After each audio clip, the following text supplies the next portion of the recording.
Good Thursday, everyone, and welcome to this edition of Conversation Daily News. I'm your host, Cyrus Webb. Glad you all could join us once again. Well, we made it over the hump, and we're in the home stretch toward the weekend. We, of course, have your news headlines coming up on this Thursday with the Truth of the Day with Mary Ellen Ciganovich. And in today's Entertainment Spotlight, you've been part of my conversation with Educator Larcenia White, who's also recognized this year as Celebrate You's Woman of the Year runner-up. You don't want to miss that conversation. Enjoy our show. For Conversation Daily News, I'm Cyrus Webb with your Thursday headlines. In international news, Ukraine to hold first war crimes trial of captured Russian.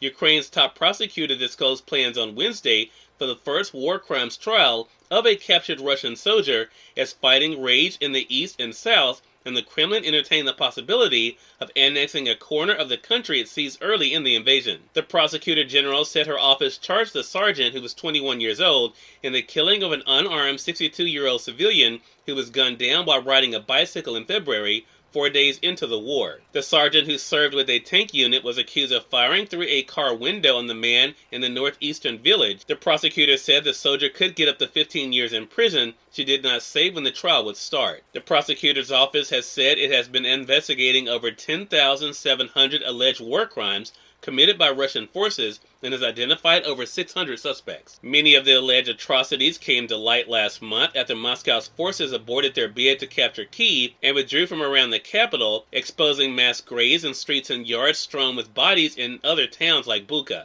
Residents told of killings, burnings, rape, torture, and dismemberment. On the economic front, Ukraine shut down one of the pipelines that carry Russian gas across the country to homes and industries in Western Europe, marking the first time since the start of the war that Kyiv disrupted the flow westward of one of Moscow's most lucrative exports. On the battlefield, Ukrainian officials said a Russian rocket attack targeted an area around one of the cities, destroying unspecified infrastructure.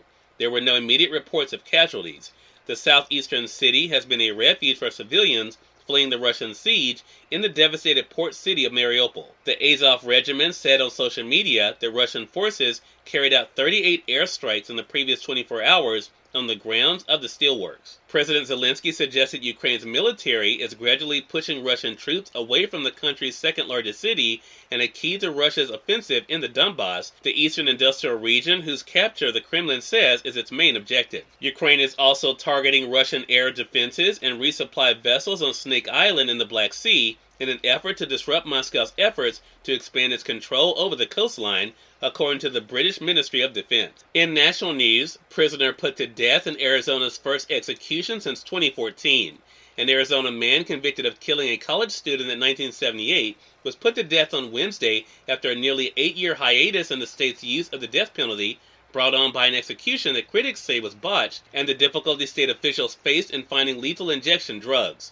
Clarence Dixon, 66, died by lethal injection at the state prison in Florence for his murder conviction in the killing of a 21-year-old Arizona State University student, making him the sixth person to be executed in the United States this year.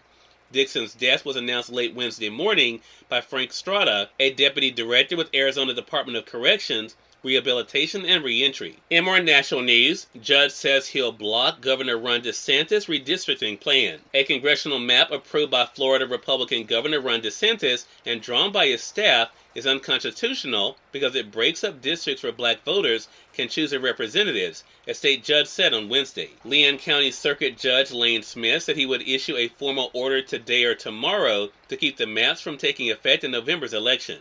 He made it clear he would rule in favor of voting rights groups challenging the maps. Smith said the order will likely replace the DeSantis map with one of two that the legislature included in a bill and sent to DeSantis in March.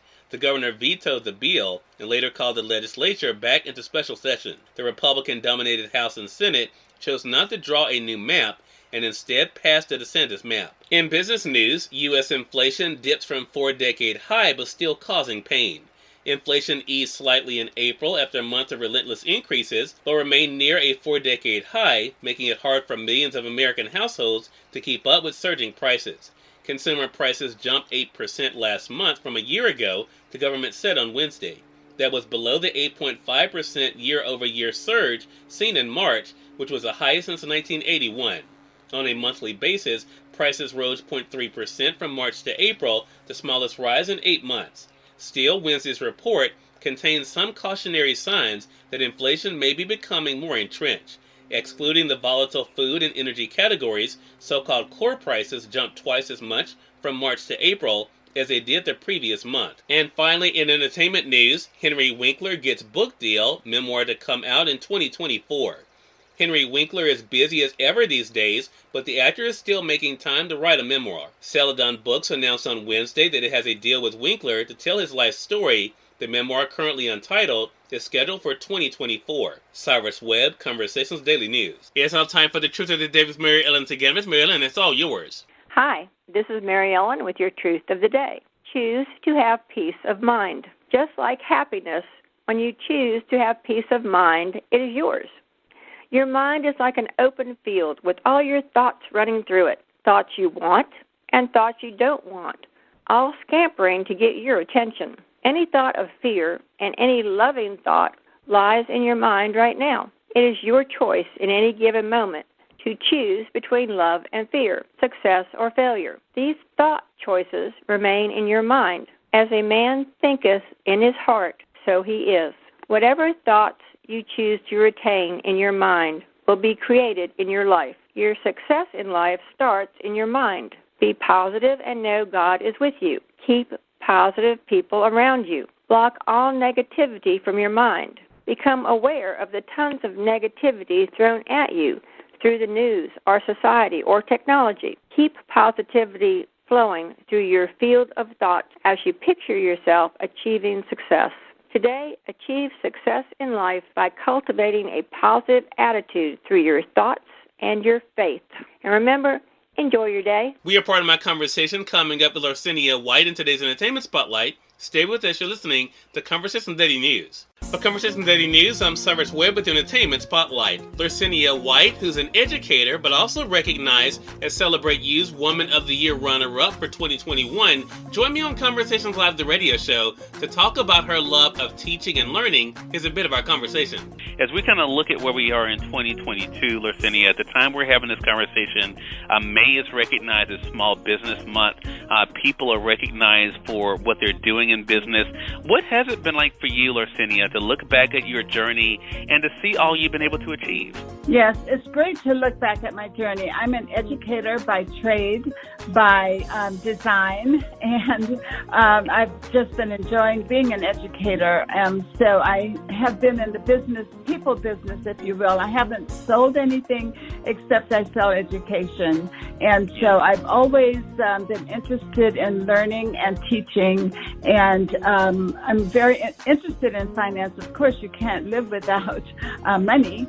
So I just keep educating myself on different aspects of life. So that's what I'm about.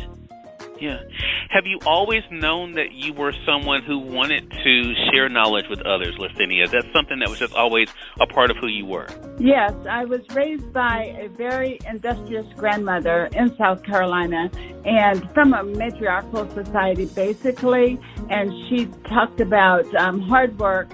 Education was the number one thing, to always educate yourself, and so school was very important, reading, writing, arithmetic, and just being independent, being an independent person. And so I've always known that I had some talent as far as teaching. I didn't know if I could teach like 25 kids in one room. I was just bitten by the teaching bug, I suppose. And until this day, I am still teaching. I will never stop and never stop learning. Cyrus Webb, Conversations Daily News. We thank you all for tuning in to this edition of Conversation Daily News. We'll be back to you guys on tomorrow to wrap up this week. Until then, I'm your host, Cyrus Webb, saying as always, enjoy your day, enjoy your life, enjoy your world. Thank you all for choosing Conversation Daily News today. Let's make today amazing. Take care.